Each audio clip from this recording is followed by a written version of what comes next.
নিয়োগ বাণিজ্য ও দুর্নীতির অভিযোগ উঠেছে নওগাঁর আত্রাইয়ের হাটকালুপাড়া দাখিল মাদ্রাসার সুপার ও সভাপতির বিরুদ্ধে। 3টি পদে নিয়োগে প্রায় ৪৫ লাখ টাকা ঘুষ নেওয়ার অভিযোগ ভুক্তভোগী চাকরি প্রত্যাশীদের।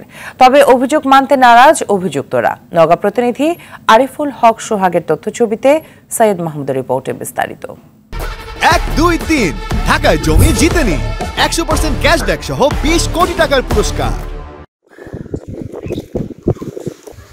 হাটকালুপাড়া দাখিল মাদ্রাসায় গত ৩০ মার্চ নিরাপত্তা কর্মী, আয়া ও পরিচ্ছন্নতা কর্মী পদে নিয়োগ পরীক্ষায় অংশ নেয় ১৪ জন। ৪৫ লাখ টাকা নিয়ে তাদের মধ্য থেকে ৩ জনকে নিয়োগ দেয়া হয়েছে বলে অভিযোগ উঠেছে। মাদ্রাসার সুপার আবুল হোসেন ও সভাপতি আজাদ হোসেন কবিরাজ এই টাকা নিয়েছেন বলে জানায় অনেকে।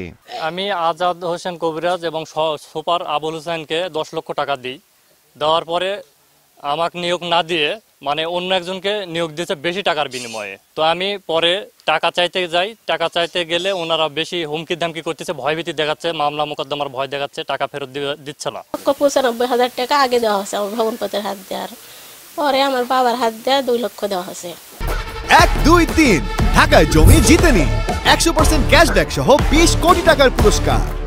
টাকা দেওয়ার সময় আপনার ওখানে ছিল সভাপতি আজাদ কবিরাজ এবং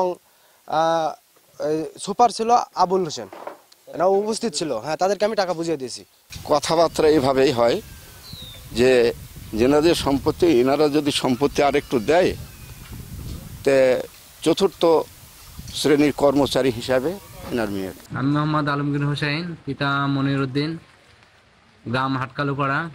তো আমি হাটকালুপাড়া দাখিল মাদ্রাসায় নিরাপত্তা কর্মী পদে দরখাস্ত করেছি। তারা আমার কাছ থেকে 10 লক্ষ টাকা দাবি করে এবং পরবর্তীতে আমি তাদের 3 লক্ষ টাকা দেই।